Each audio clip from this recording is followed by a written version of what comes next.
Bem-vindos, senhoras e senhores, dessa droga de canal. Eu sou o Lucas e me tremendo todo pra falar de The Beast Within.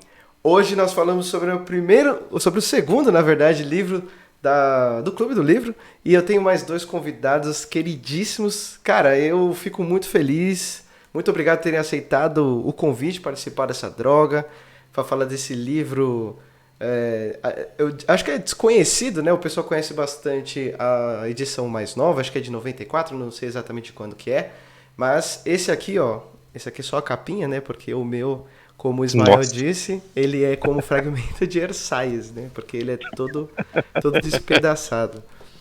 Mas já que eu falei no homem, então, Ismael, muito obrigado por aceitar o convite dessa droga, cara. E se apresenta pro pessoal, dá um salve aí. Fala, galera. Pô, como eu tinha falado pro Lucas, de fã dessa droga, a tá agora no palco, eu tô me sentindo como se o Bruce Dickinson tivesse me chamado pra cantar The Number of the Beast. Isso. O cara fala aí, pô, agora canta aí. E aí fico, pô, feliz pra caralho aí do Lucas ter me chamado e tal. Abraço aí pra galera. Eu sou o autor do São Paulo by Night, São Paulo Necrópolis de Aparição e Hordas do Caos, o Sabá em São Paulo também. E muito animado aí para falar do The Beast Within, um livro muito interessante. Aliás, meu primeiro contato com o livro de crônicas, assim, de fato, somente crônicas de Vampiro à Máscara foi esse. E aí eu descobri através do convite do Lucas, que eu me convidei, na verdade ele aceitou. Mas é uma leitura muito interessante e o convite para poder falar desse livro aqui é bem legal e tem muita coisa para falar e para comentar de pontos bons e pontos não tão bons assim. Não dá pra agradar todo mundo, né? Porra, maior escritor de mão cheia vem me falar de Bruce Dickinson aqui, cara. Puta que pariu, hein? E, mano, também convidado aqui, cara, o Bruno Ribeiro. Porra, velho, obrigado muito por ter aceitado aí o convite, por ter se oferecido pra fazer parte aqui do Clube do Livro. E, pô, dá um salve aí pro pessoal também, cara. Bom, boa noite. Salam aleikum, né? Já que, né, a praxe me pede que seja feito isso. Eu sou o Bruno, não sou autor de nada, sou apenas um jogador, narrador há bastante tempo e gostei muito. Na verdade, é a primeira vez que eu me sinto feliz e honrado por uma droga. Tipo, você colocar no contexto é meio estranho, né? Mas tô feliz, tô muito contente de participar. Gostei muito, me autoconvidei também, né? Quando o Lucas sugeriu a pauta, sugeriu a ideia do programa, da gente gravar sobre esse livro, o The Beast Within. Confesso que não conhecia ele, já tinha li os romances, né, que saíram aqui no Brasil, depois corri atrás dos outros, por causa do a convite do Lucas, do meu oferecimento. Corri atrás de outros livros também, então vi que tem bastante coisa, muito livro de crônica, muito livro romance mesmo, né? Nada de sistema, regra, nada. E alguns bons, alguns ruins, óbvio, como tudo na vida. E o The Beast Within, eu gostei. O meu saldo é mais positivo do que negativo para com ele. Olha, eu vou concordar contigo, mas tudo tem seu tempo. Sim. Antes de falarmos sobre The Beast Within, eu quero fazer algumas considerações. Eu fiquei um tempo longe, como eu disse, né? O trabalho estava foda, muitas mudanças na minha vida, enfim, não vou entrar em detalhes, mas a minha vida estava bem caótica e eu precisei dar um tempo no meu hobby que pô, era a única coisa de felicidade que eu tive que cortar, né? Tanto que eu até cortei as minhas mesas presenciais também, né? Eu estava narrando, eu dei um tempo. E porque eu, enfim, estava demandando muito do meu tempo, o trabalho é uma novidade, né? Não passou ainda essa fase completamente. Mas eu tô me adaptando e, bom, as coisas estão melhores. E depois que o Rô voltou, né? Pô, quem não se sentiu inspirado para fazer alguma coisa, né? Então, um beijo, Rô Amadeu. Akram. Então, cara, não vem com essas ideias de parar de novo, não, certo? Que senão eu vou aí, seja lá na puta que eu pariu pra te buscar. A Firmeza? Xirra. A É, Xirra, ele tá lá na Xirra. pegar aí, mano. Então tira essa porra da cabeça. Não, brincadeira. Eu sei que cada um tem seu tempo. E, enfim, né? Se ele tivesse um retorno financeiro digno, a gente até podia largar um emprego pra fazer isso aqui. Mas não tem. Então a gente faz isso aqui por amor e não há motivo melhor que não o amor e não pelo dinheiro. Sem maldade. Eu tenho uma má notícia, na verdade, pro pessoal que acompanha essa droga, eu vou fazer uma quebra de promessa. É rapidinho que eu vou dizer que eu disse que eu ia falar sobre a quinta edição do Lobisomem e eu decidi não dizer, eu decidi não fazer nenhum tipo de análise, porque a proposta do canal não é essa. Eu senti que eu tava fugindo um pouco da proposta, caindo um pouco no mainstream. Eu não tenho nada contra quem faz, tipo, foda-se, é uma coisa desta droga mesmo, porque eu acho que esse trabalho de arqueologia, né, ele tá mais próximo do que eu faço aqui, então eu vou deixar de lado essa proposta de falar sobre o W5, por mais que eu quisesse muito e descer o reio, mas eu até que gostei de algumas propostas, mas mesmo assim eu vou deixar de lado e não vou comentar sobre ela. Eu acho que tudo é o seu tempo, talvez eu até tomasse um caminho diferente se eu fosse falar do W5 agora.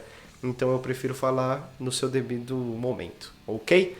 Então se sentiu decepcionado, então, pô, eu também me decepcionei comigo mesmo porque eu odeio quebrar promessa, gente. Então me desculpem, mas eu não vou falar do W5, tá? Eu nem mesmo, enfim, tão como eu fiquei muito tempo longe, eu nem tô tão antenado nas coisas que estão acontecendo também. Eu só nas polêmicas, lógico, quem não adora uma fofoquinha, mas sobre o conteúdo mesmo... Exatamente. Sobre o conteúdo mesmo, eu não faço a mínima ideia. E, pô, cara, eu quero comentar também, pô, as camisetas maravilhosas, só eu que tô Junjiito aqui, mas vocês maravilhosos. Vixe Maria, eu tenho medo desse cara. Vocês vieram fardado aqui, mano, pô. Pô, não é todo Ocasião dia que você especial. participa. Exato, você não participa de uma droga todo dia, né? E que melhor vestimenta para trazer o mestre Lucas do Torpor. Olha aí. Não tem como. Ainda bem que estamos longe. Exatamente.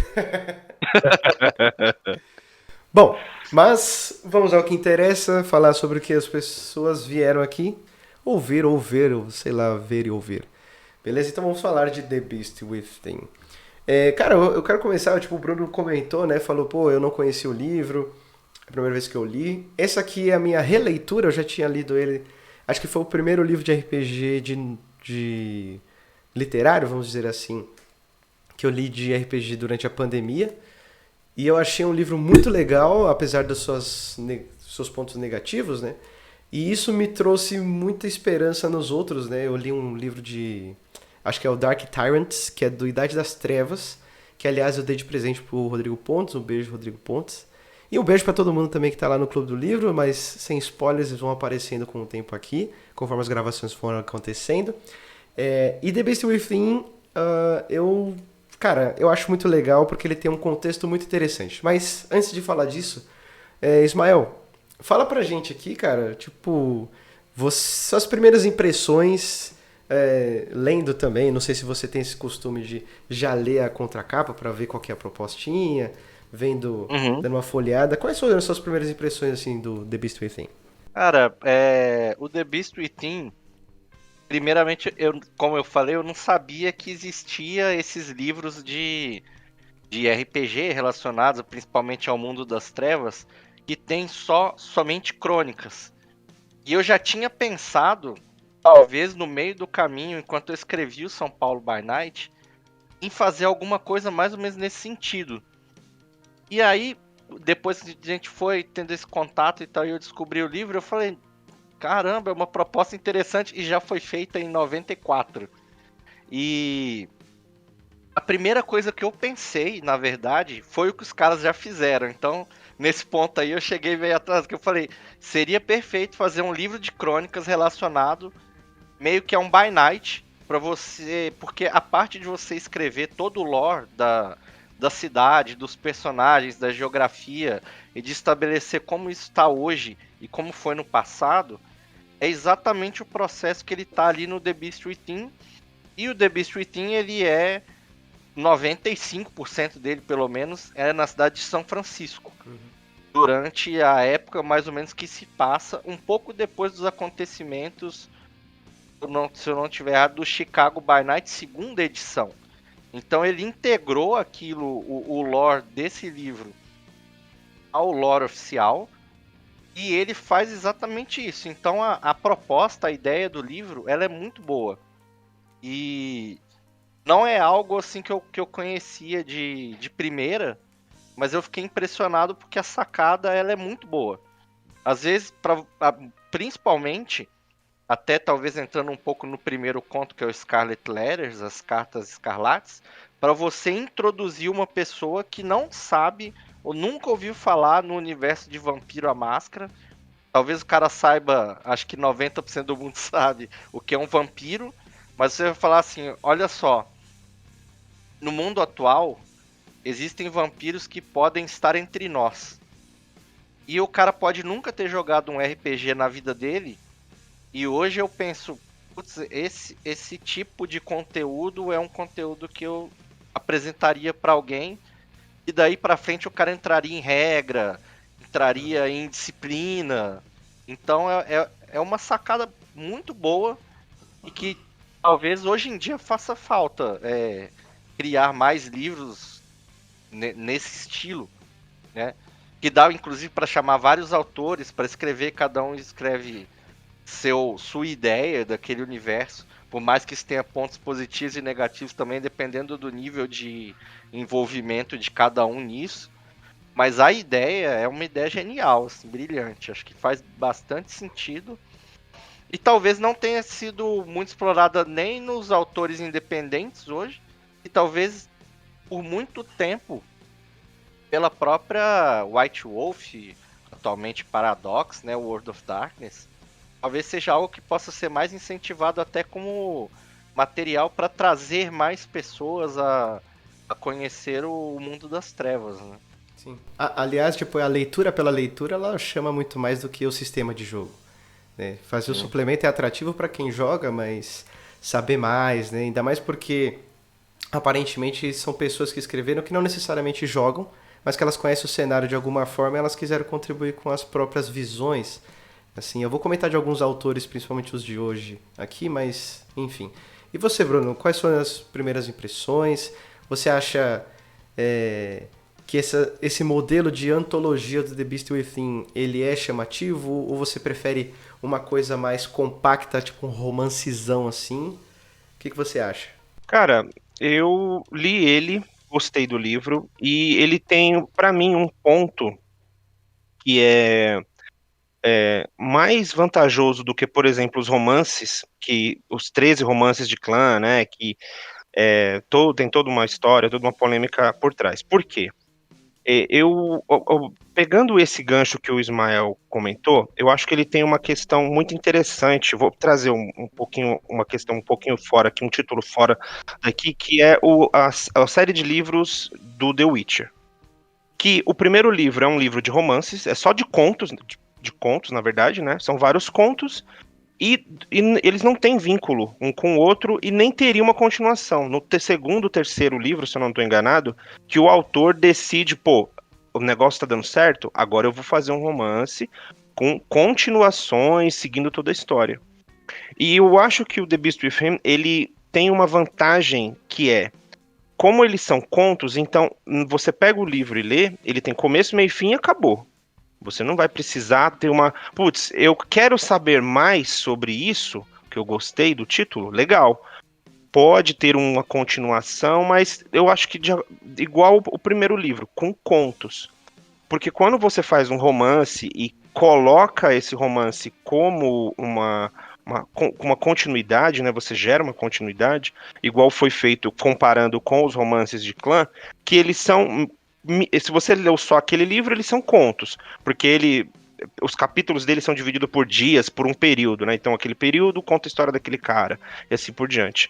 Só que ele fica isolado de um ponto que quando ele fica isolado, você quer uma continuação. Quando você tem a continuação, ela não te satisfaz. Então eu acho que o The Beef Within, ele tem um ponto positivo nessa questão, que é, ele te mostra com poucas palavras um texto menor. Ó, isso aqui é uma criatura, um vampiro. O vampiro, ele é o quê? Ele é isso, isso e isso. Ele cita, né? Ele põe, putz, esse cara é desse clã, esse cara é assim, ele tem essa idade. Então a gente que conhece o RPG tem aquela imagem do, putz, nossa, esse clã, caramba, que legal, ou que chato. Putz, então esse cara ele já é velho, pô, ele é poderoso assim ou assado. Mas para uma pessoa que não conhece, e vai nisso que o Ismael falou, o cara que não conhece o negócio, ele tá sendo apresentado ali naquele primeiro momento, aquilo satisfaz ele, aquilo deixa ele legal. Eu fiz um exercício com a minha esposa, ela não conhece muito vampiro, não jogou pouquíssimas vezes, ou uma vez ou mais. Uma vez ou duas. E eu contei o conto pra ela, expliquei, ela falou, pô, que história legal. E eu não falei em momento nenhum sobre o clã do cara, a idade do cara. Ela falou, poxa, que legal. Tipo, a visão é interessante. Ou seja, ela é uma pessoa, abre aspas, crua nesse meio, conhece o mito do vampiro, toda essa coisa da cultura pop, mas ela não conhece o clã X ou o poder Y. Então ela gostou disso. Eu achei isso bem legal. Isso é um mérito que eu dou pra esse livro. Que é você pegar uma pessoa que não conhece, pô, isso daí é uma coisa legal pra ela. Ao invés de você enchê-la de informação com, pô, esse cara é desse clã, desse poder, dessa idade, assim, assim, assado. Porque ele não precisa saber disso. Ele precisa começar, sabe? É igual você não começa um jogo, um entretenimento já com o boss final que pode destruir o mundo. Não, você começa com aquele vilãozinho ali que controla, que tem uma influência pequena ali na área, mas te afeta. O cara que pode destruir o planeta, não, esse cara você deixa lá pro final. E é isso que o The Beast Within tem, que eu acredito que os romances pecaram. Os romances eles foram bem polêmicos, até porque por ele estar em português, né? O alcance foi maior, a crítica foi maior, sim. né? Sim. E as pessoas tiveram muitos dedos ali e com razão, né? Mas uma coisa que eu achei legal também é que é o contexto, né? Puxando aí que você falou, Bruno. Esse livro aqui, ele é contextualizado numa parada muito interessante e tem 3 coisas que devem ser consideradas.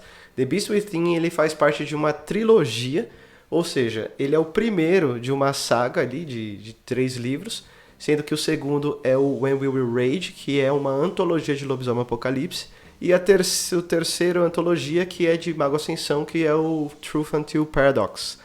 E todos eles são ambientados em São Francisco. E quando eu falo em contexto, essa é a primeira parte a ser considerada. A segunda é que existe um evento muito importante que ele é contextualizado. Agora eu não vou poder dizer se ele é colocado como aqui em The Beast Within em When We Rage e Truth Until Paradox, que é o tremor. Tem um terremoto que acontece que ele é marcado em todos os contos. E isso é muito importante porque entra para o segundo ponto a ser considerado, porque isso é colocado em Loom of Fate, que é um suplemento de Mago Ascensão, eu já falei dele aqui nessa droga. E o terceiro ponto é que existe uma puta coisa a se considerar, que é o cairn que tem em São Francisco, que ele é protegido pelos Filhos de Gaia e pelos Uktena, que ele é citado em Cairn's Place of Power. Eu também comentei sobre ele aqui no canal. Então esses 3 contextos eles devem ser considerados, porque você fala, cara, São Francisco, sabe? Quem é São Francisco na fila do pão? E existe um puta cenário em volta dele, sabe? Tipo, tará, tô aqui, ó, um cenário. E sabe o que é o mais foda? Ninguém fala dessa porra. Cara, como assim? A gente tem 3 livros, 2 suplementos pelo menos aqui em 94 e ninguém falou de nada até agora. Então a gente vai ver se ele realmente vale a pena ser ressaltado ou não. Então vamos começar pela primeira análise. Mas só uma perguntinha, começando pelo Bruno. Cara, o que você achou desse terremoto? Cara, eu fiquei com um ponto de interrogação na cabeça no começo, e eu fiquei pensando, assim, meu primeiro pensamento foi, não é uma coisa natural, mas não é mesmo. Não é uma coisa natural. E eu fiquei, putz, tá bom, vamos lá, vamos ver. Eu percebi uma desbaratinadazinha, não, isso daí foi coisa pouca, acontece. Só que o cara é um terremoto, velho. Tipo, não é todo dia que acontece isso. Não tem dia agendado. Mano, é um terremoto. Pô, o negócio aconteceu. E aí eu fiquei. Sabe quando você fica esperando? Putz, vão colocar. Eu fiquei com medo de colocarem uma coisa sobrenatural muito maluca, muito bizarra. Mas eu fiquei com esse medo. confesso que esse medo ficou pairando durante um bom tempo. Vai que aparece um anti aí, né? Vai que, sei lá, é o olho de alguém de novo, que vai dar uma confusão danada. Sabe? Eu falei, não, não, não, não, não. Eu fiquei torcendo por um momento, tipo, putz, que seja uma coisa natural, sabe? Foi só o chão que se mexeu, acabou, beleza, acontece. Mas eu fiquei, não, eles não vão fazer isso de graça, eles vão colocar uma coisa sobrenatural. E eu ficava, não seja o olho de ninguém, não seja o olho de ninguém, não seja o olho de ninguém, por favor. Olha, se é olho eu não sei, mas que tem coisa tem. E tu, Rafael? Tem. Eu fiquei com essa mesma impressão, assim, putz, se os caras ligarem isso a alguma coisa sobrenatural, é esquisito. Mas se fosse ligar, a primeira coisa que eu pensei essa é coisa do antediluviano de Sinise. O cara tá embaixo do metrô lá em Nova York, o cara... Imagina se o cara se estendeu até São Francisco com um braço de carne, aquela porra vai engolir tudo, vai sair da falha de San Andreas lá, matar todo mundo. Falei, nossa, vai virar uma história de tipo Guerrena, né? Mas aproveitando o gancho sobre essa coisa do terremoto, eu achei muito, muito inteligente também uma citação que tem no Interesting Times, que é o segundo conto, que é o vampiro, o Paul, e ele tá no 14º andar do hotel logo que ele chega, e ele se esconde na banheira do hotel, fecha todo o ambiente, e ele sente o tremor, e ele não sabe se tá de dia, se tá de noite, e aí o cara pensa, puta que pariu, eu posso morrer agora, e imagina passar a imortalidade soterrado num terremoto. Mas ele acorda e foi só um tremor e aí tá tudo bem. Mas eu falei, imagina acontecer uma coisa, é uma ideia que eu nunca tinha pensado. A gente pensa que o vampiro ele é um ser muito poderoso, mortal, naturalmente. Sim. Mas quanta merda não pode acontecer com um vampiro? E aí dá ideia ruim pra cada narrador aí pensar em soterrar, afogar, não é só estaca, é muita coisa. E o terremoto ele gera esse clima todo, né? Eu sou a favor das ideias, desses tipos de ideia ruim, vai. Nossa senhora. Mas, bom, vamos, só dando spoiler também, pra você que tá vendo aí a gente, esse tremor, aqui na antologia de The Beast Within, ele meio que é só uma coisa que, como que eu posso dizer? É meio que marca o tempo também, né?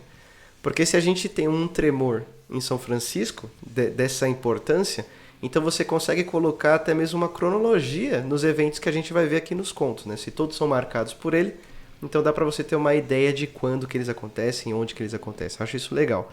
Mas ele para por aí, porque não fala muito sobre ele, né? Tipo, você termina a antologia e você fala, tá, e o que tem a ver esse terremoto, tá ligado? Eu acho, eu não li, que ele vai dar mais enfoque lá no When We Were Rage, porque ele tá mais imbuído no contexto de lobisomem e de mago do que de vampiro a máscara propriamente dito. Talvez isso tenha sido um errozinho na hora de escrever, mas enfim.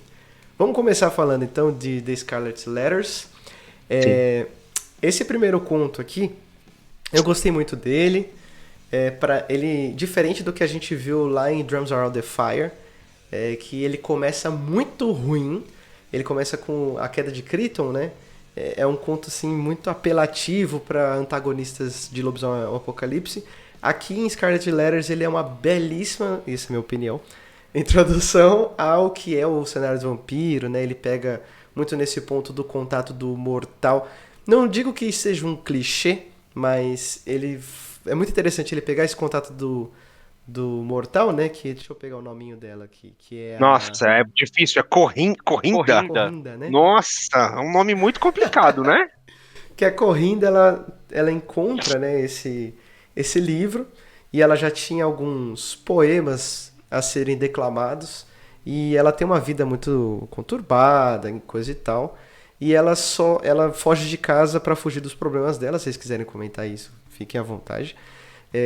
E aí ela chega num clube ali de São Francisco para ela poder se expressar, para ela poder pelo menos dizer o que ela sempre quis, tocar a carreira dela, vamos dizer assim, começar de algum lugar. E ela acaba chamando a atenção de um cara, e esse cara é dono do livro que ela tá em posse, que ela né? tá lendo, né? E, gente, você que está aqui assistindo a gente, esse quadro é cheio de spoilers se você não leu ou dançou, tá bom? Ó, eu achei uma coisa que eu achei bem legal desse conto, assim, acho que o ápice do conto é os problemas dela. Ela tem problemas sérios, eu achei, assim, a visualização que eu tive dos problemas dela é muito sério. A mãe, o padrasto, né, que ela fala, é um tema adulto, então, assim, quem for ler, acho que a gente não precisa entrar em detalhes, porque dá a entender que é uma coisa bem pesada, então é um tema adulto. E o que eu achei muito legal foi ela ela, tipo, ela fica, os problemas dela são tão grandes que superaram o medo dela de ter encontrado uma criatura que pode matar ela ali na hora, sem eira nem beira. E ela, o desespero dela chegou a tanto que ela quer meio que passar os problemas dela pro cara, pra ele. E ela fala pra ele: "Me transforma, por favor, porque eu não tenho isso, isso, isso". E ele fica: "Eu não posso fazer isso, pelo amor de Deus. Porque, olha, eu já tô com um problema gigantesco com o príncipe. E ele já quase me mandou uma caçada de sangue nas minhas costas. Se eu transformar você, vai eu e você pra vala, e não tem erro". E é tipo assim, eu pensei, caramba, velho, olha só, isso eu achei que mostra muito essa dualidade do lado humano com o lado bestial do vampiro. Porque ela, o desespero dela, esses problemas, é uma coisa humana. Porque um vampiro não tem isso. Ele não tem esse problema todo, ele não dá importância a tudo isso. E ela dá muita importância, ela tá desesperada. O desespero dela chegou a um nível que ela prefere se tornar uma criatura amaldiçoada, um bicho que o próprio personagem, né, o vampiro, ele fala: "Você não sabe o que você tá pedindo, não faz isso". E ela fala: "Não, eu vou fazer". E aí ele fica naquela, a besta dele tá maluca, né, querendo me dar isso, e ele fica: "Não, eu não posso fazer isso com ela", e fica essa dualidade. Eu achei isso muito legal desse conto, muito bacana. Eu vou fazer o contraponto aqui ao Bruno, já para falar de alguns pontos negativos desse conto. E acho que assim, esse conto do livro não é um dos que eu achei mais interessantes, porque eu acho que vem alguns muito superiores a ele, mas ele não é ruim. Eu vou começar falando dos pontos negativos, e o Lucas sabe por alguns comentários que eu deixo nessa droga, eu também sou meio fã de literatura assim, e quando eu vi o nome do cara, que é Virgil, e eles começam a endereçar a coisa meio pro lado de livros clássicos, Dante, e aí ele tem um momento que eles falam de Eneida, que é um livro do Virgílio, o autor dos clássicos, dos antediluvianos, Ventru e tal. Eu pensei, não é possível que os caras vão falar que o Virgílio é transformado em vampiro. E eu fui lendo aquilo numa ansiedade que eu falei, se foi isso, em 1994, a White Wolf fez isso, eu vou fechar esse livro agora, mas felizmente não foi. Não é Mas ele. eu senti que o autor ele quis quase que forçar isso para falar que um autor super clássico, talvez como Virgílio ou Dante, tivesse sido abraçado e se tornado um toreador. E aí eu ia achar esse conto, e aí eu vou chegar nesse segundo ponto. Ele flerta muito com o clichê do clã toreador. Eu gosto muito do clã toreador e de jogar com o clã toreador, mas eu acho que é um dos clãs muito estereotipados, que o cara é poeta, que o cara é artista e tal. E pela primeira vez que eu li a parte da Corrinda, ela chegando nesse bar de São Francisco, que eles até referenciam alguns autores beats, Uhum. eu gosto pra caramba também, que eu leio muito esses caras, já li muito do Kerouac, do Ginsberg e tal. Eu achei muito interessante, ele começou num clima que me agradou muito. E aí ela tem uma aura assim de auspícios. É, E ela tava nessa situação meio ruim.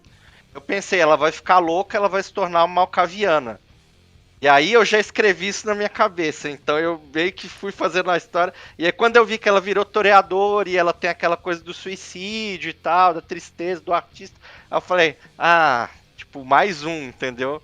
Mas voltando lá no começo do vídeo também, para não falar só mal, eu acho que é uma forma muito boa, boa mesmo, de você apresentar o clã toreador para alguém. O que é o clã toreador? É a história do Virgil e da Corrinda, exatamente aquilo ali. Você nunca viu o toreador na sua vida? Siga esse roteiro perfeito. Mas para quem já é jogador e narrador há muito tempo, eu achei que ele caiu no mesmo. E em outros contos do The Beast Within, eu vi que os caras conseguiram de formas muito boas fugir dessa coisa do conceito do clã, que é igual o Bruno falou, que vai para aquela coisa do livro do clã, o livro do clã do Dark Ages e tal. Aham. Então, meu contraponto, assim, meu balanço sobre esse conto, eu acho ele bom.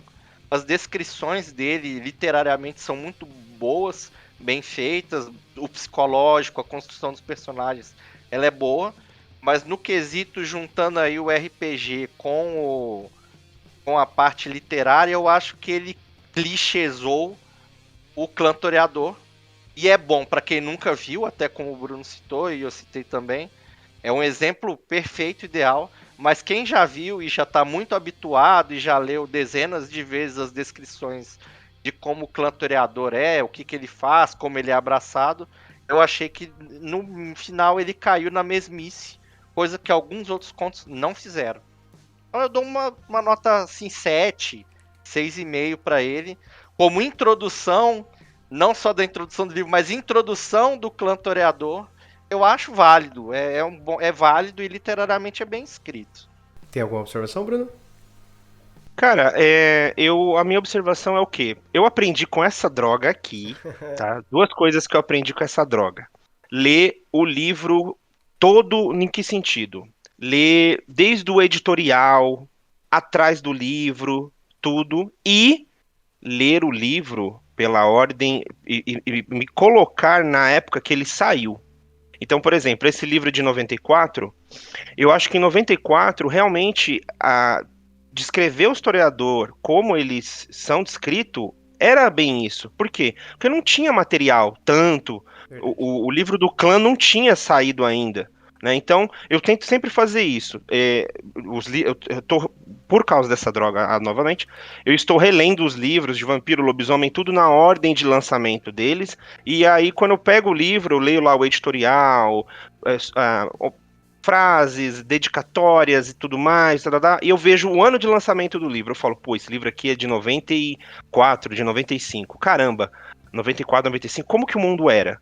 Então, por exemplo, esse livro, eu não tenho certeza se o livro do Clã Toreador já tinha saído ou não, eu acho que não tinha, mas eu pego esse exemplo. Então, eu considero, realmente, é clichê para nós que já jogamos há muito tempo, Ah, já conhecemos de ponta, de trás para frente, de ponta cabeça, tudo. Só que naquela época eu acho que não era tanto assim. Então isso dá mérito para o livro, né, para essa descrição do historiador, e mais mérito ainda por fugir do padrão dos próximos contos. Então eu acho que fica bem mais legal ainda, por não seguir esse padrãozinho. Nossa, o Tremere é feiticeiro, o Gangrel é um bicho do mato que acha que tem contato com todos os lobisomens do mundo. O Toreador vê um quadro bonito, acabou. É quase um torpor pro cara. Né? Então eu acho que fica melhor ainda os próximos e esse fica mais legal ainda. Eu acho que essa parte dele fugir do padrão dos outros contos é verdade. Mas talvez, tirando um conto mais pra frente, que é um conto baseado num Setita, que ele é mais assim linear sobre o clã. Ele eu acho que é esse conto do Scarlet Letters e esse conto Setita mais pra frente são os únicos que tem aquela ideia mais quadrada do clã e não tentam fugir um pouco. Então, realmente ele traz alguma diversidade pro livro nesse sentido. Embora na minha leitura, eu achei que ficou quadradinho. Eu não gostei muito, eu gostei mais das surpresas e das fugas dos estereótipos. Mas é fato que ele é diferente dos outros, pelo menos da maioria do livro. Essa magia que a antologia traz, né? Porque, de novo, ela é um compilado de opiniões de pessoas que consomem Vampiro à Máscara, não exatamente são do editorial da White Wolf, e elas contribuíram aqui com os contos dela, cara, e, porra, são visões muito diferentes, às vezes até coisas que a gente nem imaginava sobre o clã. Mas realmente, Scarlet Letters Ele me pegou, na verdade, eu tenho uns pontos aqui anotados que, pô, eu gostaria de destacar. Que eu acho que artisticamente, né, isso é um ponto muito importante, que é o que separa, por exemplo, Dan Brown de Machado de Assis, que é o cuidado com a língua, né? Quando a gente fala de literatura, não sendo muito academicista aqui, mas tipo, existe o sentido lato e o sentido estrito. Quando a gente fala no sentido lato, a gente fala de Dan Brown, que é um cara que quer contar uma história e a história é boa. E não necessariamente ele tem um cuidado com a língua ou como ele vai contar a história. Ele só quer contar a história. E a gente tem Machado de Assis, que ele entra no sentido estrito. Que aí a gente tem que tomar... Ele tem um puta cuidado. Ele não escolheu as palavras que ele colocou no livro à toa. Tudo tem um significado. Eu acho isso muito bom. E eu encontrei algumas coisas nesse conto. Por mais que a história ela seja esse piegas, né? Eu tenho algumas coisas aqui que eu gostaria de destacar, né? Porque quando ele começa a descrever principalmente a parte de fora do bar, desse clube de poesia, que o pessoal está declamando, ele, cara, a linguagem dele, né, fala que o beco ele tem uma boca e dentro da boca do beco sai um cão grande, né? E ela nem viu ele saindo de lá, caminhando, estão dando indícios de outro cenário. E eu digo isso porque lá dentro a gente tem um cara que ele é descrito como um homem esguio, que fala sobre as atrocidades que acontecem na América Central e a responsabilidade dos atos de seu irmão mais velho quando eram mais jovens. Qualquer pessoa que manja de Lobisomem Apocalipse sabe que isso pode fazer uma relação, se a gente está falando de atrocidades da América Central e responsabilidades do irmão mais velho, a gente está falando, tem uma metalinguagem falando dos Uktena e dos Wendigo aí, né, que são essa treta das tribos que são nativo-americanas. Acho isso muito legal, principalmente passando em São Francisco, que tem essa dualidade do selvagem e do urbano que, velho, vai estar presente isso, não aqui no livro, mas em vários pontos desse cenário. Eu acho isso do caralho. E isso e outras coisas, por exemplo, o que mais me pegou, na verdade, foi o título, que é The Scarlet Letters, porque tem um livro, não sei se vocês conhecem, que é a Letra Escarlate, que é uma história de uma mulher que ela trai o marido e ela tem bordado na roupa dela um A de adúltera. E esse livro aí desse rapaz, acho que nem fala o nome dele, é o Virgil, né? É o Virgílio. Virgil, é. Porque fala justamente que aquele livro fala sobre todas as coisas da Camarilla. Ou seja, o Virgil é um adúltero. Entende? Eu acho essa ligação muito legal, a escolha desse nome. Então, eu me apeguei a esses detalhes assim e falei, nossa, isso aqui é legal, né? Tipo, ter esse lado artístico, por ele escolher o clã toreador para ser contemplado nesse conto, eu achei isso do caralho. Mas são só essas observações mesmo. E já passando a bola, se vocês quiserem já comentar alguma coisa, a gente já passa pro próximo conto também. Acho que é isso aí. Então a gente segue então para The Interesting Times. É isso mesmo, né? Deixa eu dar uma colada aqui. É isso mesmo, Interesting Times. Que eu li isso.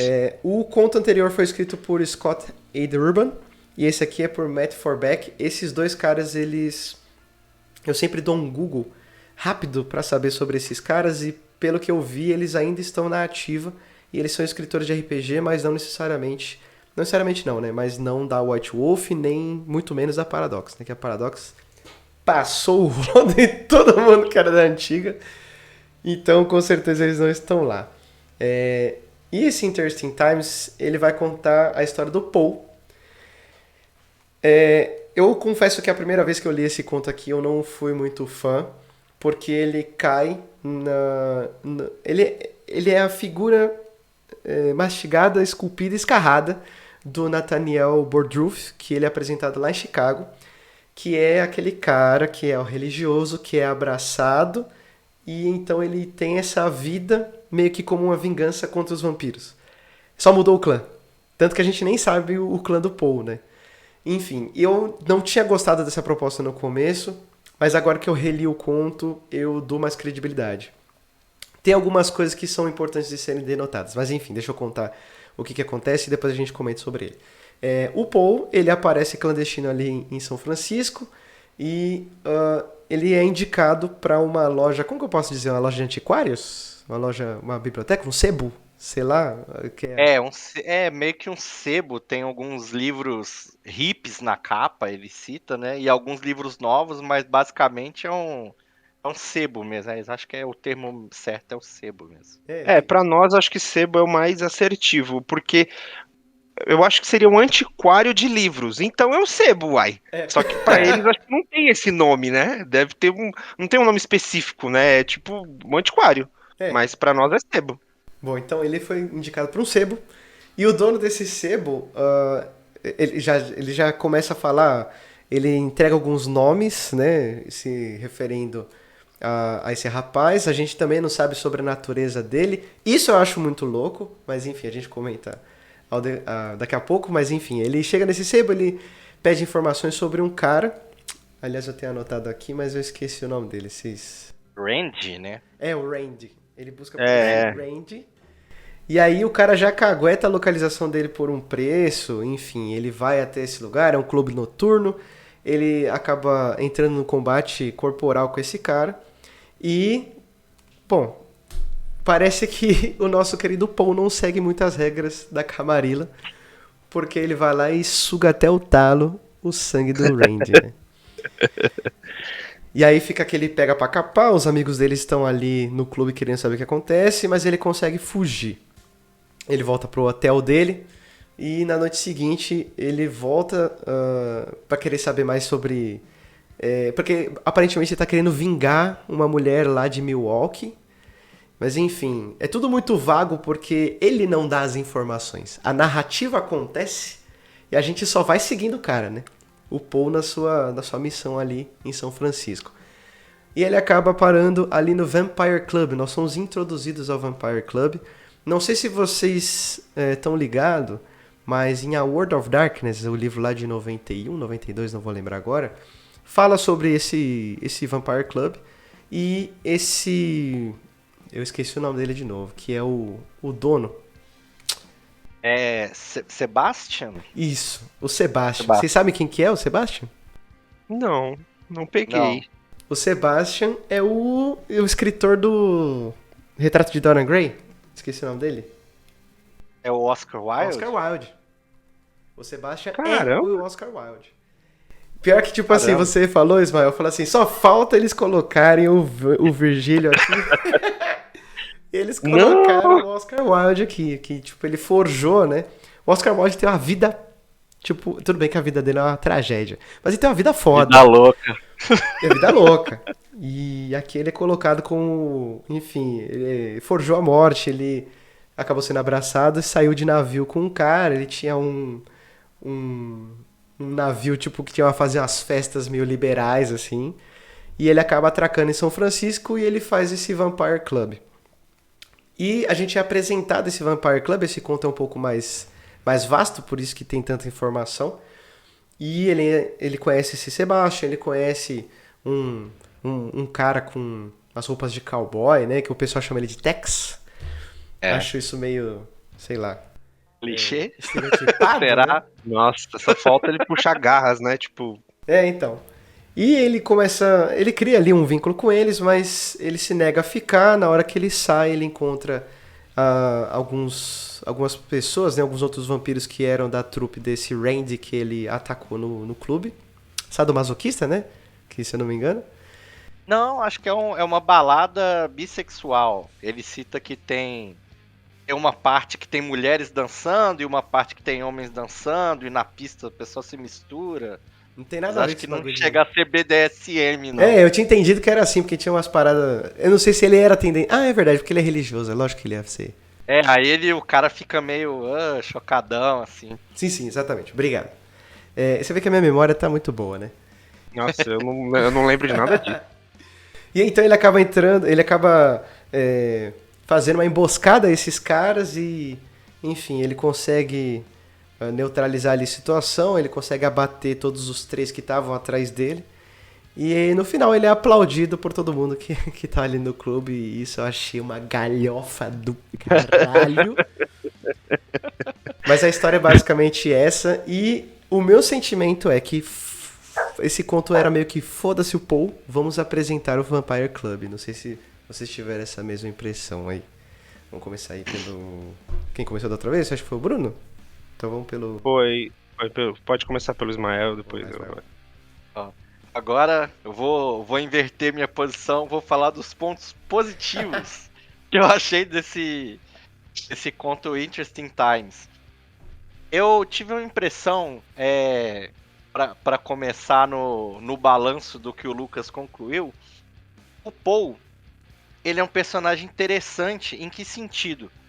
É que ele tem a descrição assim mental, a mentalidade dele é justamente a ética do mundo das trevas.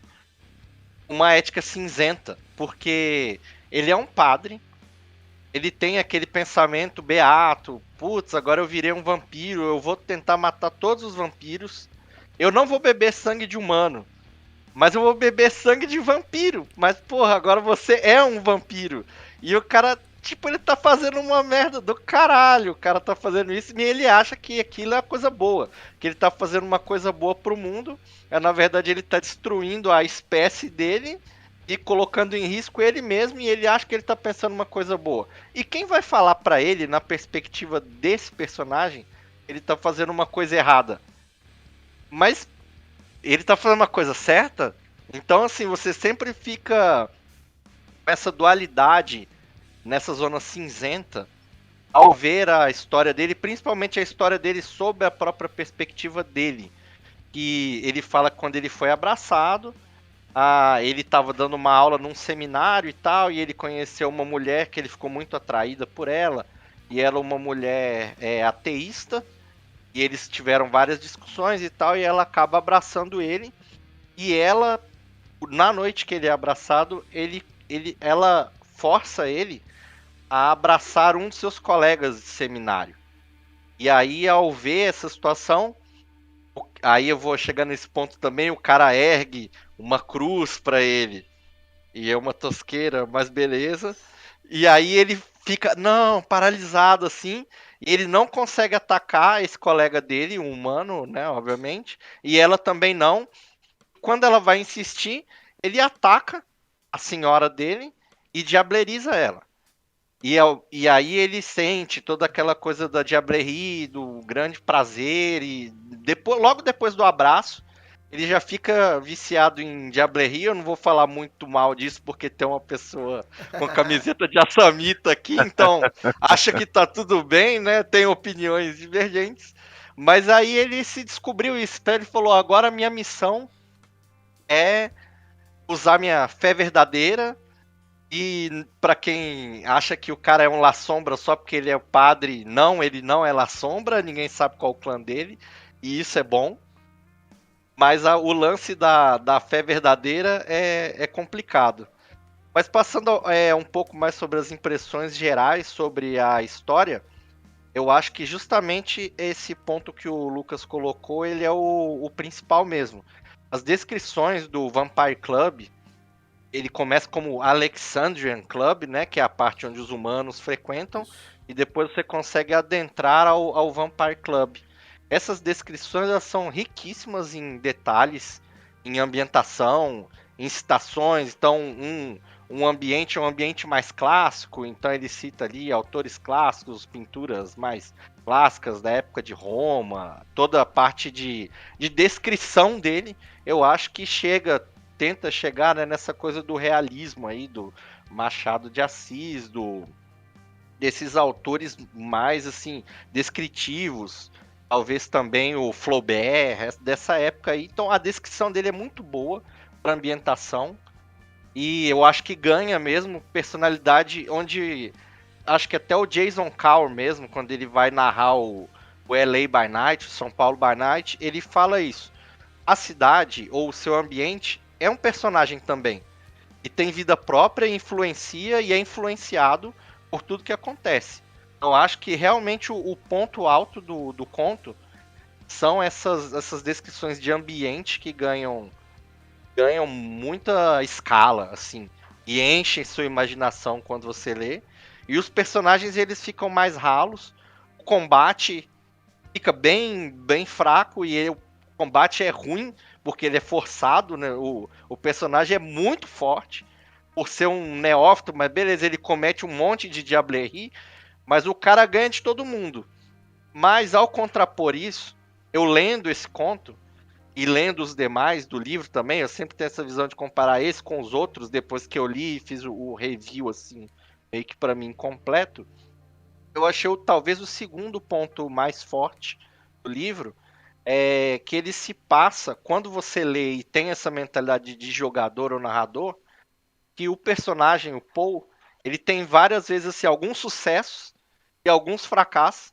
E, por exemplo, quando ele mente ao entrar no clube sem conhecer ninguém e ele fala pro guarda do clube assim: quem te enviou o convite? Ele fala: não, Loading, o príncipe de Chicago. Aí ele pensa com ele mesmo assim: mano, eu nem sei quem é esse cara, eu só ouvi falar o nome dele. Aí o guarda do clube fala: ah, beleza, então pode colar aí, já era. E depois, quando ele tenta lançar o mesmo migué pra cima do Sebastian, o Sebastian fala assim: primeiro que você tá mentindo, porque o Loading odeia esse lugar, segundo, ele já tá morto. Mas beleza, eu vou deixar você com a sua história aí e tal, porque você é uma pessoa interessante e ele, todo ele tem essa linguagem, sempre assim, você pode trazer tempos interessantes pra gente que tá aqui meio entediado, mas essas coisas me parecem muito assim, o cara tirou um crítico, depois tem outros pontos que ele tira uma falha e se fode. E então eu vi assim, nesse conto a ligação de jogar com a literatura, e talvez esse seja o único e eu percebi isso. Eu achei uma conexão muito interessante. Mas aí acho que de fato o ponto fraco talvez seria o personagem e os combates. Não só nesse conto, os combates me decepcionaram muito nas apelações. E pra embasar um pouco isso, eu sou meio nerd de V5, então eu por escrever um cenário, dois cenários de V5, eu tô muito imerso nessas coisas mecânicas novas e aí eu acabo desprezando um pouco o famoso X-Men a máscara. E quando eu vejo as coisas antigas e eu vejo essas apelações, tipo o cara com fé verdadeira lá, sem explicação nenhuma, o cara ergue a cruz pra todo mundo, aí todo mundo fica apavorado do cara e aí depois ele vai, senta a porrada nos caras e diableriza os caras tranquilamente. Isso me decepciona um pouco nesses cenários mais antigos, mas sou eu, são os pontos que eu achei assim. Eu endosso. Eu achei esse conto, não lembro muito dele, mas o que eu gostei dele foi o Vampire Club. Achei muito legal. A descrição, toda a ambientação dele. Você lê ele, você fica com vontade de narrar alguma coisa ali, de narrar ou jogar alguma coisa ali naquele lugar, né? Essa parte das lutas, realmente, eu achei ela. Acho que a palavra mais certa seria bagunçada. Ela é uma luta, as lutas são muito bagunçadas e esse personagem, o Paul, eu achei ele, como o Ismael falou, eu concordo, ele é muito forte, porque ele acabou de ser abraçado e ele é forçado pela senhora tal, e ele diableriza ela, tipo assim, tá, vamos lá, muito rápido, e aí ele fica viciado nisso, e aí ele tem um vício que é um vício muito complicado, uma coisa muito pesada, né? Porque pra gente, aí voltando àquela questão, pro leitor novo, ele não vai entender que, pô, o cara que tá fazendo Diabler toda hora, ele não pode ter fé, porque ele vai perder humanidade, humanidade, humanidade, chega uma hora que ele não tem como ter fé. E beleza, eu entendo isso, mas o que ele vai associar com uma coisa pior, que é, pô, nisso aqui que tá me apresentando, o vampiro que diableriza o outro, ele fica mais poderoso. Pô, então, ele, obviamente, ele vai saber que esse conto é de um RPG, de um jogo. Então, quando ele for jogar, ele vai diablerizar. Não, eu quero ser, pra ser poderoso, eu tenho que diablerizar, não é? Tipo, ele vai chegar assim na mesa. E eu acho isso muito perigoso e muito errado.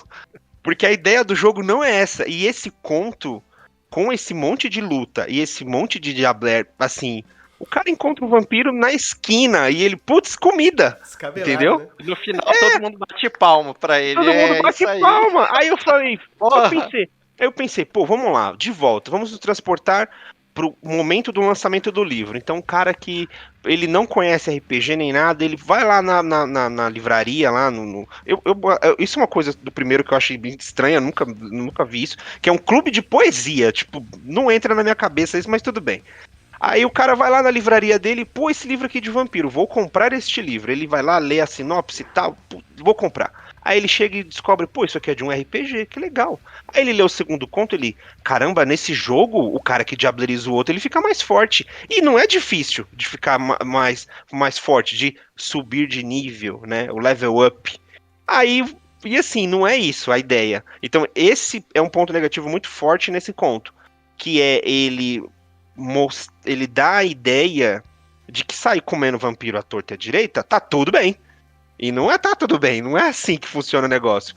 E a parte boa é o clube. O clube é muito legal, uma ambientação muito maneira, como que os vampiros, os humanos se portam ali, e que no fim das contas o clube é só um campo de caça, né, pros vampiros. Então eu achei isso muito bacana. Mas esse personagem e essa bagunça de fé verdadeira dele, que a gente sabe que vai perdurar lá na frente, quase no 20 anos, na quinta edição, esse negócio de fé verdadeira continua e muito roubado, tipo, então é o ponto forte e o ponto fraco. O ponto fraco é o personagem, essas lutas, essa história dele é uma bagunça só, mas o clube como personagem, como cenário, é muito bacana e dá vontade de você querer jogar ou narrar naquele lugar. Cara, eu acho muito doido, porque eu coloquei aqui nas minhas anotações que um dos pontos fracos era justamente o excesso de descrição que tem no cenário. Mas você mudou minha opinião agora, Ismael, porque essa parada de que o lugar também é o personagem, puta, isso é verdade pra caralho. Isso a gente vê no Cortiço, né? Eu tava comentando hoje mesmo aqui com a minha parceira, tipo, a gente tava falando sobre roteiro bom, roteiro redondo, porque eu sou um cara muito, mas muito preso a coisas que são concisas e que são coerentes. Eu estava dizendo sobre o roteiro de Volta para o Futuro, o roteiro de MIB 1, que você não tem uma vírgula fora do lugar, e aí essa descrição do Vampire Club ela tinha me incomodado um pouco. Mas se você pensar que realmente tantas descrições ali a referência que ele faz de tantas obras artísticas, tipo, como se fossem paródias ou então releituras de momentos, tipo, de várias artes famosíssimas, né? Só que voltado ao vampirismo. Isso também quer dizer muito sobre o Vampire Club, né? E quer dizer muito também sobre São Francisco. Aliás, tem uns pega pra capar aqui que, pelo amor de Deus, isso aqui realmente eu acho uns pontos bem negativos, mas eu acho que reflete bem essa natureza sanguinária que tem em São Francisco. Não fica tão claro nesse conto, mas fica claro principalmente na descrição que a gente tem em A World of Darkness quando fala sobre a cidade. Aliás, tem uma coisa muito legal que, enfim, fica meio nublado pra mim, porque eu tô revisitando ainda. Mas fala que São Francisco, nos outros livros, principalmente no Anarchy Cookbook, que São Francisco ele faz parte do reduto anarquista. E a gente tem um príncipe, e aí ele vai aparecer no próximo conto. Daqui a pouco a gente chega nele. E isso é muito importante porque, se eu não me engano, é dito que o príncipe de São Francisco ele existe, mas ele é um cara completamente deixado de lado, que ele não interfere em quase nada dentro da cidade. Mas aqui no conto, no próximo conto, ele é dito como um cara, enfim. Eu sei que eu tô atropelando um pouco a ordem das coisas, mas ele também é colocado aqui no Vampire Club. E ele é uma personagem que vai se estender não em muitos, mas em vários outros contos, e que isso é importante e eu tinha menosprezado isso completamente. Outra coisa que eu achei legal foi esse negócio do Lodin, eu ia comentar e puta que pariu, né, mano? O cara chegou e ele falou, pô, então, eu conheço o Lodin, eu odeio ele, e aliás ele tá morto, então eu sei que não foi ele que te mandou aqui. E isso vai conversar também e vai datar o livro, né? Porque ele fala assim, olha só, ele acontece depois dos eventos de Under a Blood Red Moon, né? Eu acho isso também muito interessante. No mínimo, ele é contemporâneo da segunda edição de Chicago, que é quando já tem esse contexto, né? Mas enfim. E Eu acho que eu não tenho mais observações a serem feitas, na verdade. Eu só já falei do negócio do Oscar Wilde. E é isso. Vocês têm mais alguma coisa a comentar? Não, Não, esse acho eu que é não. isso. Eu lembro um pouquinho, não lembro tanto dele. O outro, então, nossa. Eu tenho um problema sério com esse próximo conto, mas eu quero fazer uma última observação. É que eu acho que essa tentativa de fazer do Paul uma personagem relevante talvez seja um modelo de personagem que a gente vê bastante também em Caçadores Caçados, né? Que tem essa coisa da revanche, tem essa coisa da conduta pela vingança, enfim. E talvez ele quisesse trazer esses elementos pra cá, porque realmente o Paul é um personagem meio vazio, né? Tipo, você não conhece muitas coisas dele. O próprio objetivo dele tá lá não é dele, né? Tipo, ele tá vingando outra pessoa, né? Mas essa coisa da Diabler, que me incomodou um pouco, é que ao mesmo tempo que ele apela pra caramba, aliás, não faz sentido, tipo, você sabe que ele tem vida curta, né? Tipo, ele acabou de ser abraçado, mas se o cara só se alimenta de sangue de vampiro, meu irmão, ele vai, daqui a pouco ele roda. Mas uma coisa que eu achei legal, no mínimo curioso, é que depois que ele faz a Diabler no Randy, ele volta pro apartamento e ele chora. Porque ele se arrepende, cara. Tipo, ele não quer passar por isso. Ele tá viciado mesmo, né? E isso o autor, pelo menos, acertou. E, tipo, eu não gostei muito desse conto, não quis dizer logo de cara, mas esse conto aqui, nem da primeira vez que eu tinha lido ele, eu gostei dele.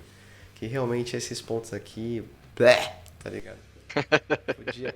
Aliás, esse conto aqui tirou, né?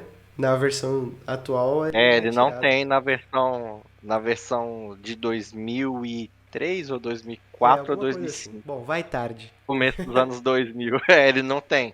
Ele Bom, pula direto pro próximo. então, vamos falar do próximo então, que é The Voice of the Hummingbird.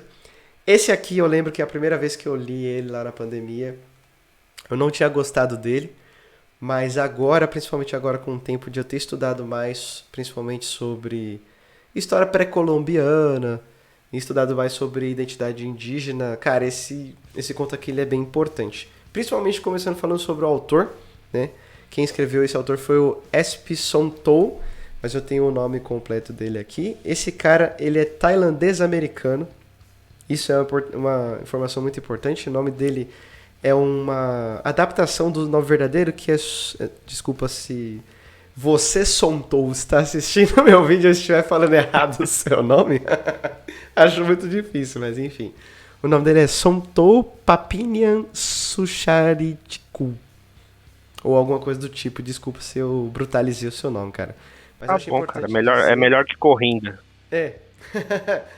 Ele, além de ser autor, ele é músico, ele é compositor. Ele já tem 70 anos. E ele também é escritor de ficção, horror e fantasia. Como eu disse, eu gosto muito de dar uns Googles aí nos nomes. E o cara ele já tinha 40 anos, se não me engano, na época que ele escreveu esse conto.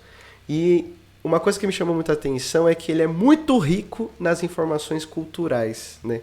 Tipo, ele faz questão de usar o nome das divindades, faz questão de usar os dados históricos, principalmente na colonização, né? Na quebra da pré-colombiana. E eu acho isso interessante. Mas enfim, quando a gente fala de The Voice of the Hummingbird, a gente fala de um cara.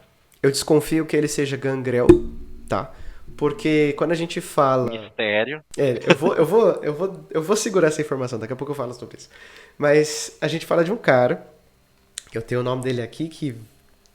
Meu Deus do céu. Foda. Eu vou ler dessa forma aqui, que é o Nezahualcoyotl. Porque tem outra personagem que esse eu não sei porque eu memorizei, que é o Mictlantecutli, que eu falei dele lá em Diabler Mexico Awakening. E é por isso que eu acho que ele é Gangrel, porque o Mictlantecutli também é Gangrel e ele tem a história parecida com o Nezahualcoyotl. Ó, já tô pegando as manhas já. Ah, tá bom. E ele é um porta-voz, ele é um sacerdote de uma divindade, também não conhecia, que é o Huitzilopochtli, sei lá, esse realmente eu não sei como falar, tanto que eu nem vou repetir. E esse cara, ele é o deus, eu pesquisei aqui rapidamente, é um deus asteca do sol, da guerra e das tempestades, né? Então, não tem cara de ser bonzinho, né? E lá nessa era pré-colombiana ele fazia os sacrifícios, né, para esse deus. E acabou que aconteceu algum evento que ele acaba ficando soterrado em uma pirâmide. Ele acorda 500 anos depois, se eu não me engano, e quando ele acorda ele está cercado por uns punks, né, e as descrições desse livro são maravilhosas. Mas enfim, eu já estou puxando sardinha demais. E aí ele acorda com os punks assim rodeando ele, porque acharam o corpo dele depois do tremor que teve, que aliás fez ele acordar. Ele acaba sugando o sangue desse cara, depois ele é removido para o museu. No museu ele está acorrentado e conhece como é que chama? A Julia Epstein, não sei como é que diz o nome dela também. Que é uma mulher com traços ocidentais, né, traços dos brancos, que ele fala que são os homem-besta, que era a assimilação que os nativos faziam dos colonizadores que vinham de cavalo, né? E aí ele acaba tendo uma sintonia, porque ela ajuda ele, esclarece muitas coisas, tanto do tempo em que ele desperta, tanto quanto as situações que têm acontecido desde que ele adormeceu. Enfim, ela acaba direcionando ele para o alvo dele, que vamos lá de novo no nome do rapaz, que haja nomes difíceis aqui, porque eles são todos nomes culturais, né? Mas ele chama de Hortator, que esse não é o nome dele, ele assim é rebatizado pelos colonizadores, né? Pelos espanhóis, porque ele fazia parte ali da sociedade asteca, ele é sequestrado e ele é rebatizado. Esse também é um dos contos mais longos e por isso que tem esse tanto de informação. Mas enfim, ele acaba indo até esse Vampire Club, né? Porque essa Júlia leva ele até lá e lá ele encontra o Sebastian, completamente anacrônico, ele se apresenta do jeitinho dele, só que não é do jeito que a Camarilla está acostumada, ele não é muito bem recebido, ele encontra esse Hortator lá, quase sai na mão com o cara, porque ele quer destruir, né? A gente sabe que as leis da Camarilla não permitem isso, mas ele acaba indo embora, meio que fala, cara, você tá fazendo as coisas erradas, ele aceita e ele sai. Mas essa Júlia leva ele até os lugares em que os instrumentos sagrados dele estão guardados, e quando ela chega lá é que o couro come, e mais uma vez mais uma batalha com descrições tipo enfim, horríveis. E então o príncipe aparece, olha ele aqui, e eu nem lembro se fala o nome do príncipe, gente, acho que não, né, só fala o príncipe mesmo. Não. Enfim, ele aparta a briga, fala o seguinte, eu só não te meto a mão aqui porque você é mais velho que eu, então eu vou deixar você embora, firmeza? Aí o cara fala, firmeza. Então falou, um abraço. Ele vai embora com essa Júlia para a cidade que a civilização dele costumava habitar. E lá ele fica até, vamos dizer assim, os dias de hoje. E assim eles ficam felizes para sempre, né? Que bonitinho. Cara, tipo assim, tirando esse final, tirando a batalha, eu acho muito legal...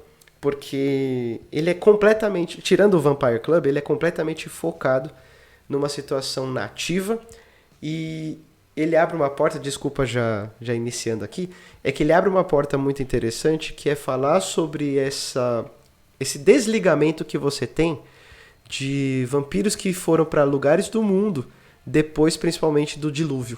Então você tem possíveis linhagens, possíveis clãs que nunca foram explorados. Aqui nesse conto ele dá essa possibilidade, tudo bem que não soa canônico, porque acho que ninguém pisou. Mas eu acho legal explorar esse ambiente, porque tem coisas importantes que aconteceram aqui, como a gente vê nesse conto, que eles são esquecidos pelo cânone. E isso poderia ser explorado melhor, mas eles preferem isso de longe e indiscutivelmente focar nos contextos europeus e americanos ocidentais, né? No quesito... ainda colonizador. E aí vem esse cara maravilhoso, que eu vou até ler o nome dele aqui, que é o S.P. Sontou, que ele resgata a cultura, pelo menos de alguma forma asteca, né? Aqui para essa antologia, enriquecendo pra caramba, mas mesmo assim não contextualizando com o terremoto e enfim, tudo que tá acontecendo. Mas enfim, essa é a história do The Voice of the Hummingbird. Aliás, The Voice of the Hummingbird é o próprio Neza, vou chamar ele de Neza. E assim, essa é a história. Aí, se vocês quiserem começar, começando pelo Bruno dessa vez. O que eu lembro desse conto é bem. Eu quando eu li, eu não tinha visto por essa visão cultural originária da região, do povo, das pessoas lá. Eu vi eu lembro, esses nomes realmente é bem difícil, mas a gente força um Sim. pouco, né? Então a gente consegue passar. Eu fiquei surpreso por um conto nesse livro não se passar, não retratar, é justamente isso que você falou, Europa e Estados Unidos. Ele tentar, não vou falar, eu não tinha visto tão profundamente, mas ele tentar falar de um outro povo, de um outro, olha, existem vampiros não só Estados Unidos e Europa, tá? Existe também daqui de baixo, também de outros lugares. Isso eu achei bacana. Eu lembro que eu li. E de novo, essa parte positiva, uma coisa que eu também gostei foi essa coisa o personagem, ele fala, tipo assim, ele acordou 500 anos depois e mudou tudo, mas assim, ainda é a casa dele, porque, putz, caramba, o que vocês fizeram com o meu lugar? Mas ele não é mais humano, então tem esse contexto, eu pelo menos pensei nisso, pô, ele não pode exigir isso porque ele não é mais humano, ele já não era humano naquela época. Mas tudo bem, vamos continuar. E o que eu gostei foi que aparece príncipe, aparece uma galera e fala, ó, brother, o negócio é o seguinte, mudou o mundo tanto para os humanos quanto para nós. Agora a gente tem regras, as coisas funcionam assim, beleza? E ele, não tá beleza, brother. Tipo, porque mudou as coisas para você e eu tenho que aceitar? Olha com quem você tá falando, malandro. Isso eu achei bem legal. E, de novo, a parte de combate, essa parte toda é muito ruim. Eu achei bem fraca, bem péssima. Mas, mais positivo no saldo final, mais positivo do que negativo. Aí também agora eu não vou ser o Regis Tadeu e discordar de todo mundo, mas acho que eu concordo com o que o Lucas e o que o Bruno falaram, porque o principal ponto dele, o mais interessante, é ele ter feito o personagem. A Julia Epstein, ela, na verdade, ela chama ele de Nezi, né? E aí eu não vou gastar o meu Azteca pré-colombiano antigo, como o Lucas fez, pra não. Mas esse personagem Nezi, ele é muito legal. Aí diferente um pouco do conto anterior, que tem esse foco no personagem. Desculpa, o foco no ambiente, ele tem esse foco no personagem. E uma coisa brilhante que eu achei, principalmente contextualizando na época, é descrever um vampiro ancião com uma história de fundo misteriosa, sem você saber qual o clã dele necessariamente. E isso, mais uma vez, eu acho que é um ponto positivo, tanto para quem conhece Vampiro, quanto para quem não conhece Vampiro o jogo, porque para quem conhece você dá liberdade criativa e para quem não conhece você cria aquela aura de mistério.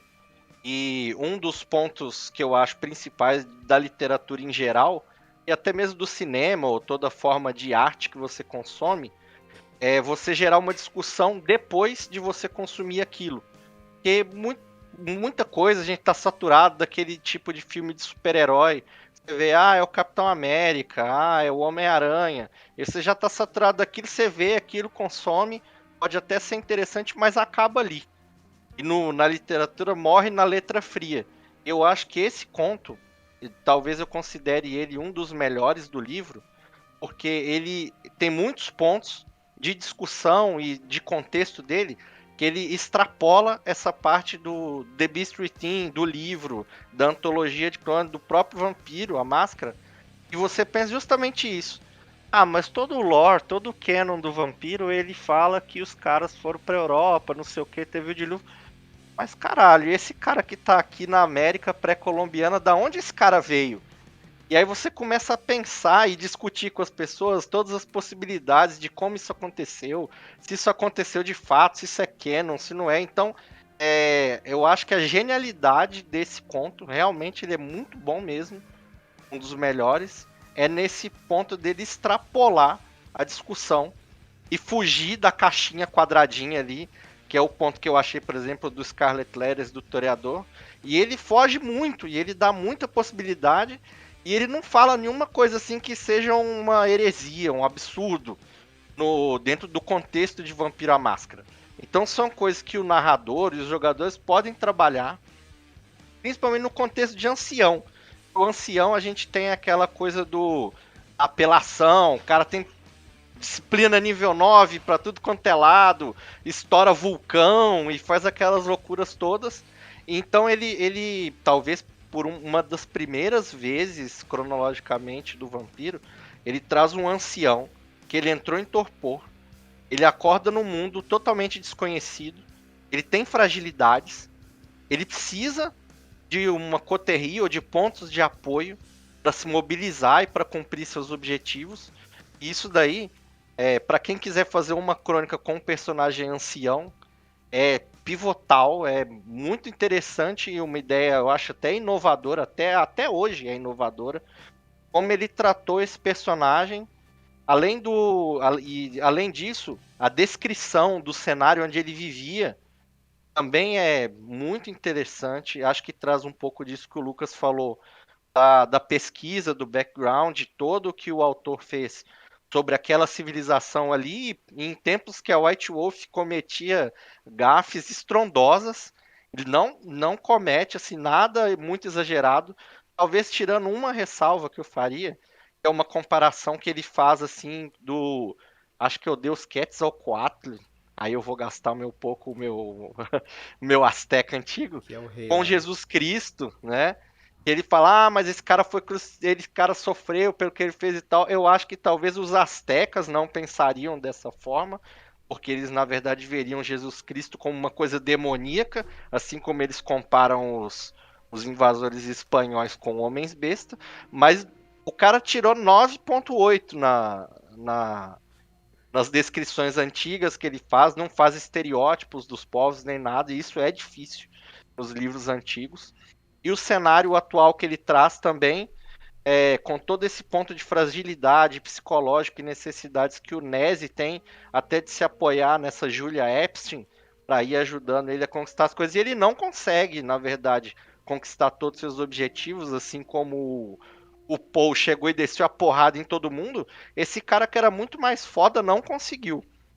Então, a narrativa, por mais que seja incoerente no contexto do livro, eu acho que no contexto de Vampiro à Máscara, o cara teve um acerto certeiro em fazer um ancião que não é apelão, que não conseguiu seu objetivo de cara, e tem uma história passado boa, plausível, por mais que ela talvez alguém mais fiel ao canon torça o nariz para isso, mas ela é plausível e ela extrapola esse contexto todo de forma que é possível discutir.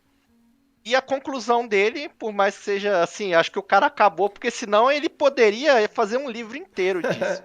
E eu leria esse livro porque é muito, muito interessante mesmo. Eu acho que os pontos positivos desse ponto superam em muitos pontos negativos, mas o combate também, como vocês já falaram, tem suas tosqueiras, suas falhas e tal. Mas eu acho que o principal ponto dele é esse. Ele extrapola a letra e o contexto de tudo que ele tem para gerar uma discussão rica e interessante a todo mundo que se propuser a ler, a analisar e quiser comentar depois. É uma discussão que não acaba nunca. Eu acho que o objetivo de todo autor, talvez ele seja esse, sem ser bem sucedido nisso. Eu confesso que, por mais que seja interessante fazer aquele ancião não apelão, eu tava louco pra ver ele entrar no rock com alguém, velho. Falei, mas esse cara com as unhas assim, fazendo os negócios ritual, falei, nossa, vai ter sangue pra caralho agora. Mostra quem você é, né? Eu achei esse romance que ele tem com a Júlia meio fraco por, tipo, sei lá. Enfim, amor é amor, né? Mas eu achei que, do jeito que ela se comportou, assim, achei meio... Achei estranho, achei meio... Não é interesseiro. Porque, tipo, ela não gostava exatamente dele. Gostava pelo que ele representa. Pelo que ela conhecia dos livros, sabe? Tipo, não exatamente do que ele era, se ele era um cara legal ou não. Tipo, ela gostava dele porque ele era ele era um sacerdote importante, ele era um poeta, né? Era um artista na época lá da civilização pré-colombiana, né? Então eu achei isso aí meio... Mas realmente esse livro, as descrições, as narrativas, porque como tudo é do ponto de vista do Nezahualcóyotl, como tudo é do ponto de vista dele, então você não sabe, às vezes você se confunde. Tipo, dá pra saber que ele tá falando de um punk, porque ele fala, ele tá usando roupas de pele animal preta, tipo, lustrosas. Tá falando de uma jaqueta de couro, tá ligado? Então, tipo, essas pistas assim dá pra você entender. Tipo, o cabelo dele era colorido como as penas, tipo, de Quetzalcoatl. Aí você fala, porra, ele tá falando de um moicano colorido, tá ligado? Verde, azul, sei lá a cor, não importa, mas é um moicano, tá ligado? E isso é interessante, a narrativa ela é muito legal e muito imersiva, né? Outra coisa que eu acho muito interessante é o antagonista. Porque o antagonista, ele tem essa coisa, vamos dizer assim, o anticristo invertido. Porque ele é o cara que vai embora da civilização dele, é convertido, e quando ele volta como escravo, ele não acredita nas crenças da civilização dele. E o Neza fica puto, porque fala assim, mano, você vai ser sacrifício, você tá tendo snu até morrer, aqui né, durante 1 ano para ser sacrificado, e você não acredita? E ele, não acredito. Aí falou, não, vem cá, eu vou te mostrar essa porra. Leva o cara lá na tumba e fala, pô, essa tumba tá vazia? Fala, pois é, lógico que ela tá vazia. Porque esse aqui, o Deus, ele tá em algum lugar, meu irmão. E, tipo, isso aqui é um símbolo, tá ligado? Aí fala assim, mesmo assim eu não acredito. Aí ele, enfim, isso eu vou falar agora. Ele entra em contato com o Deus dele, eu vou colocar aqui entre aspas, e aí ele faz toda a parada, acaba abraçando o cara, pipipopó, mas dá a entender também que ele já tinha sido abraçado, porque falou, você não sabe que os espanhóis já me tornaram imortal, e também dá a entender que ele tinha uma fé que impedia ele de ser abraçado. Isso pra mim não ficou muito claro, mas não atrapalhou em nada a narrativa. Agora, essa parada do Deus dele... Essa Julia Epstein, ele fala uma coisa muito interessante, que ela fala assim, eu sou uma historiadora, e eu li um livro de um cara que ele fala que antigamente as pessoas não tinham, vamos dizer assim, livre-arbítrio. Elas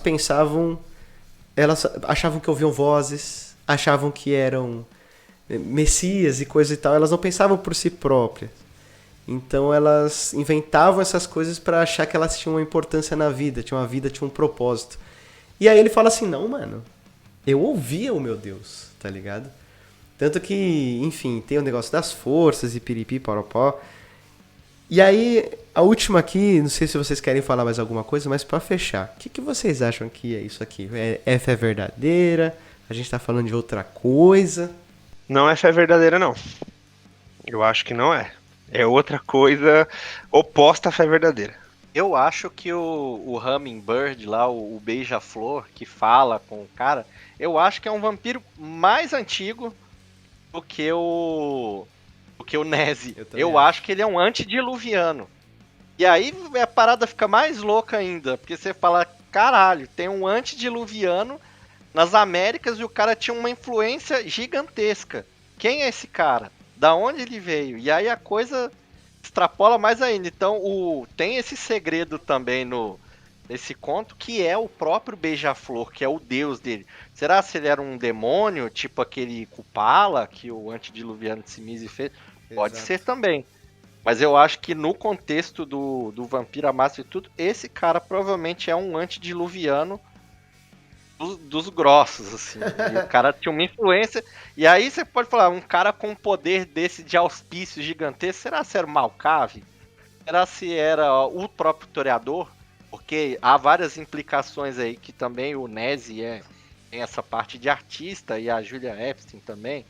Então será se é Arikel? Será se é alguma cria de Arikel? Então fica a discussão, mas eu acho que é um antediluviano na América. E isso dá uma importância gigante pro nosso cenário aqui, pra nossa comunidade, né, lá atrás.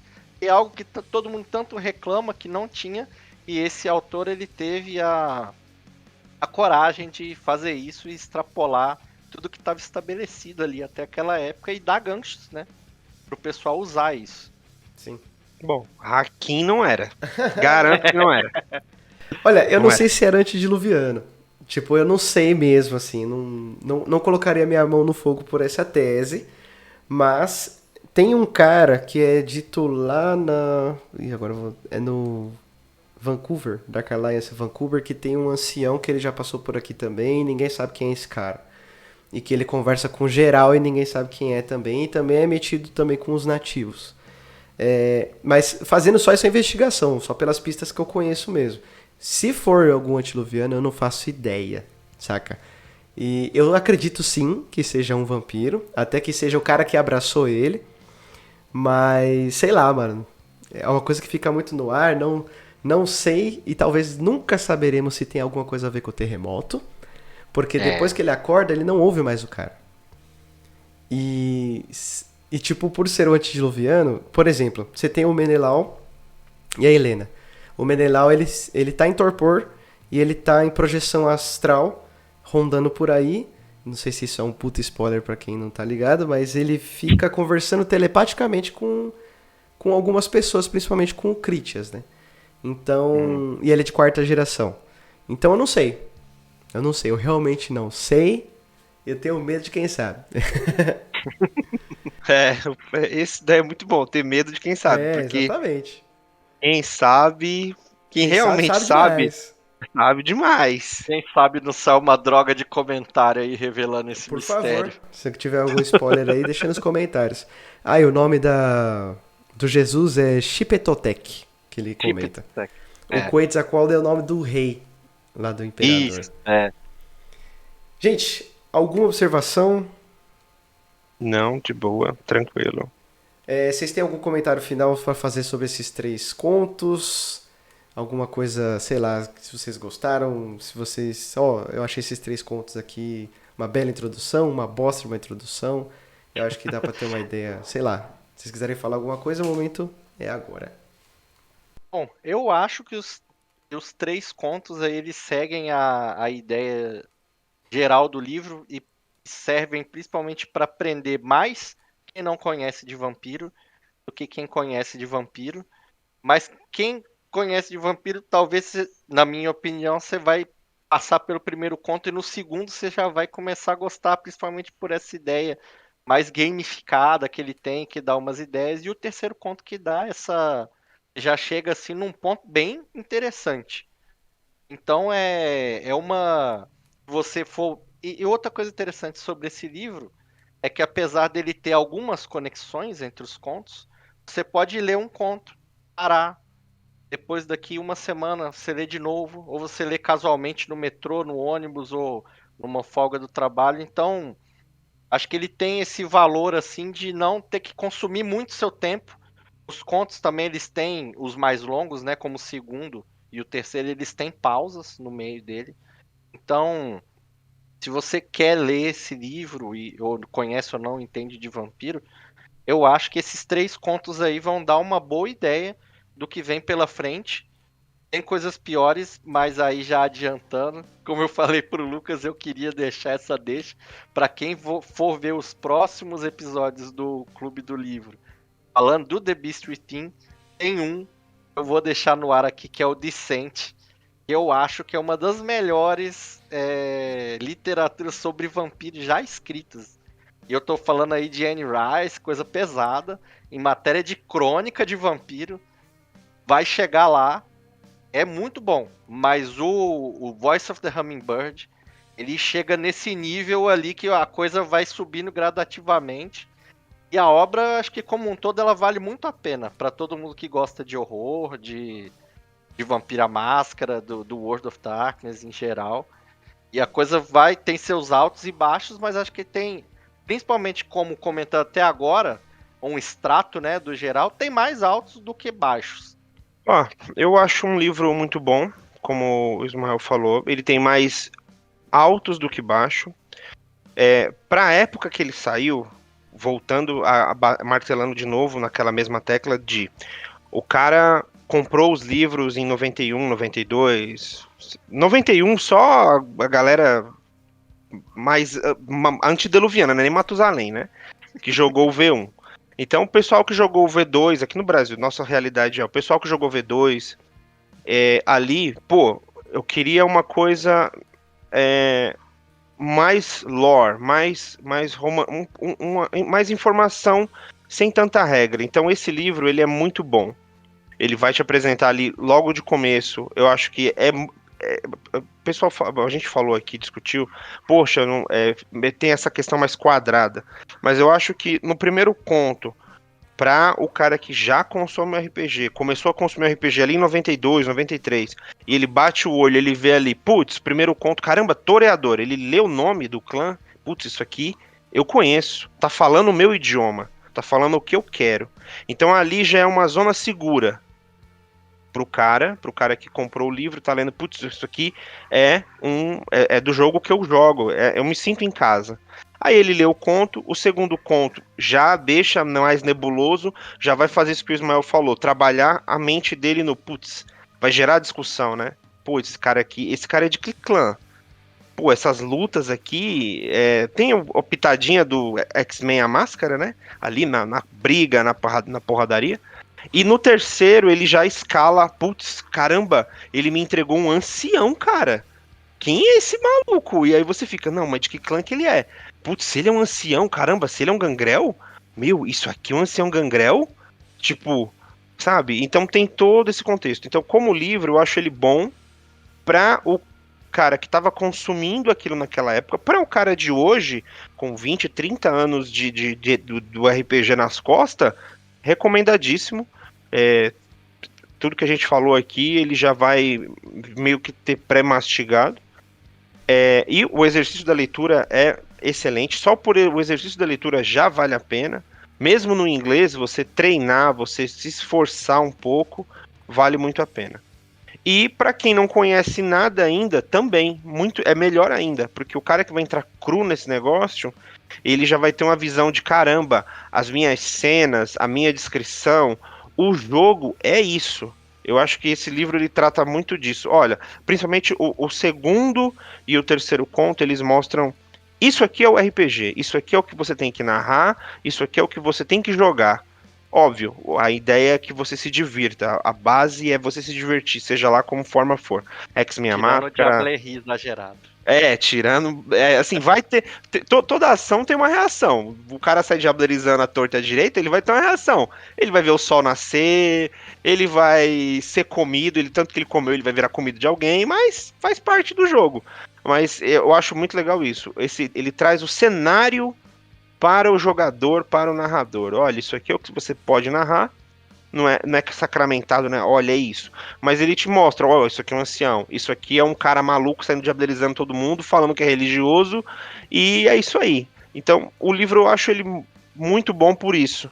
Ele ajuda tanto o jogador quanto o narrador, tanto o cara que está começando agora quanto o cara que é mais experiente. Todo mundo é ajudado pelo livro. Pessoal, eu não tenho considerações finais sobre os três contos.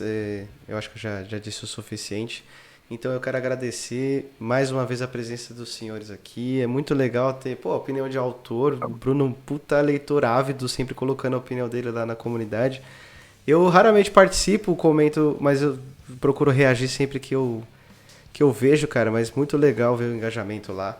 E, muito obrigado de novo aí pela presença, pelos comentários. Esta droga não seria esta droga sem a presença dos senhores.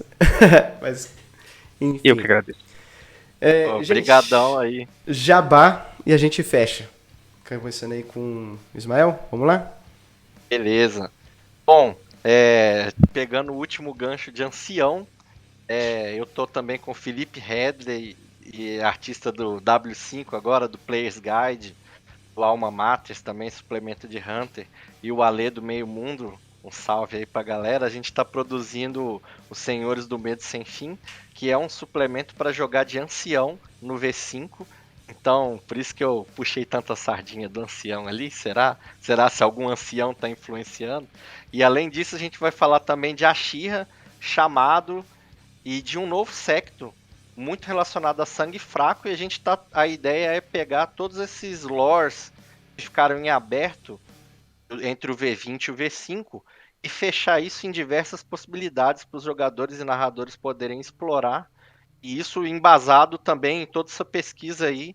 E convenhamos, o Lucas faz bem melhor do que eu, mas eu tento também, junto com a galera lá, para fazer um produto legal pro pessoal.